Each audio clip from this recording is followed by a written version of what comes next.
The army could have sent me either to IMA Dehradun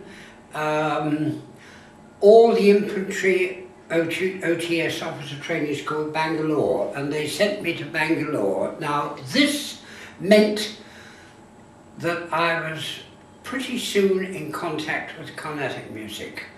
Of course the radio, remember there was no television in those days, and the only recordings were the old black shellac ones, 78 RPM, possibly with a hand-wind gramophone, this kind of business, and you had to change the needles and do all the rest of it. Right. And this was my initial contact with Indian classical music.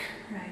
And the fact of being in the south gave it, as it were, direction, and that of course has continued ever since. Many of the Jawans and brother officers were from South India, and they were my first educators. They helped me to learn at least to read and speak a few words both of Tamil and Telugu. Okay. And I can't say that I really got to grips with Sanskrit in the army. I think that would be a terrible exaggeration. I mean, I knew about it, of course, partly through a long ago translation by Ramesh Chandra Dutt in the Everyman series of the Ramayana and Mahabharata. And so it wasn't that I was unaware of Sanskrit, and of course, having done classics at school, Latin and Greek, all the linguistic side, all the affiliations, that was, in a sense, common coin. But I didn't get to grips with Sanskrit, really, until I left the army. Okay. But went on collecting records wherever possible. I think I built up about 100 or so while I was in the army and lugged these about from place to place. Interestingly, in Burma, I went after I was commissioned in Bangalore. I was sent to what was still an Indian unit, still serving in Burma, a place called Morbi, about 30 miles north of Rangoon. And it was still 90% Indian personnel. A large vehicle company dumped down on an airstrip that had been cleared from scrub jungle. And it was a fascinating place in many ways, but it continued my Indian environment. This is what was important in a way, and I do have to say that I never developed a comparable interest in Burma, not at all. Right. In Burma, I was like any other Brit.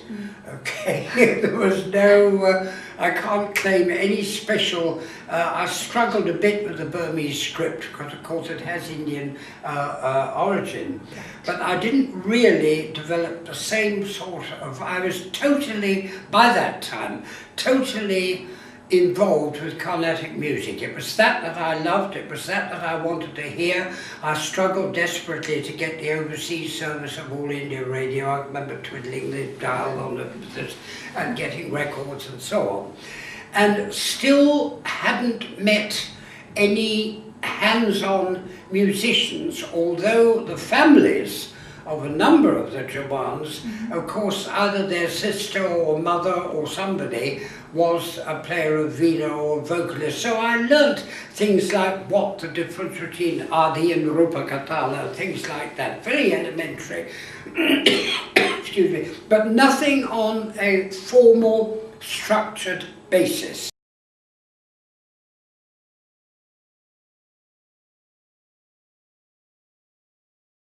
First impressions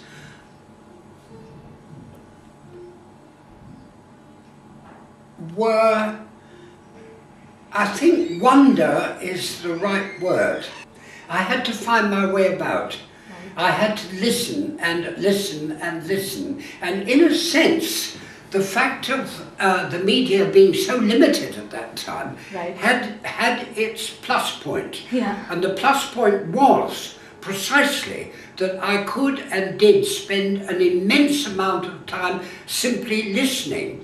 And because the records themselves they're only about 6 or 7 minutes long altogether. I heard the same repertoire, as it were, over and over and over again. And I think that on balance, this was a good thing. It was a discipline. I had to acquire, what of course I would never have known this term then, I had to acquire, by Lakshya Jnanam, I had to acquire familiarity in this purely audio sense. But interacting with musicians was another matter altogether at that time. We didn't have any, among the Jawans and the officers, we didn't have any practicing musicians as such.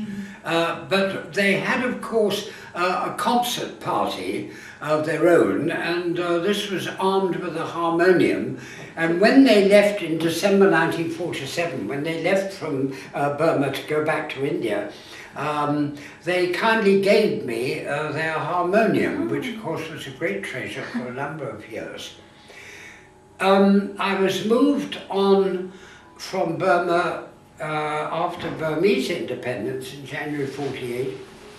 Oh, incidentally, I should have said that I celebrated our independence of India with, I suppose, there must have been about 5,000 Jawans in Mingladom. We had a huge function there with a lot of jolly filmy songs and so on, and everybody, shall we say, merry, I think, including me.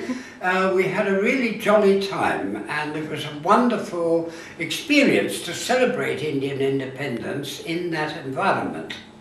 And so I went on from Burma to Johor Bahru in Malaysia, still collecting records. Now, one of the things that was quite interesting about this, purely from discography point of view, because of the Japanese occupation of both Burma and Singapore and Malaysia, there were a lot of very old pre-war discs, which now of course will be highly collectible, frozen as it were by the Japanese occupation. And so a number of those I managed to pick up also.